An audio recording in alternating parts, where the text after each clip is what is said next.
किती घोर तपस्याती देहाचे वारुळ झाले बुद्ध गया अजंठाही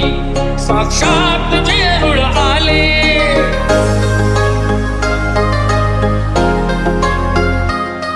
किती घोर तपस्याती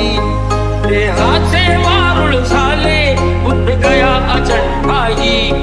साक्षात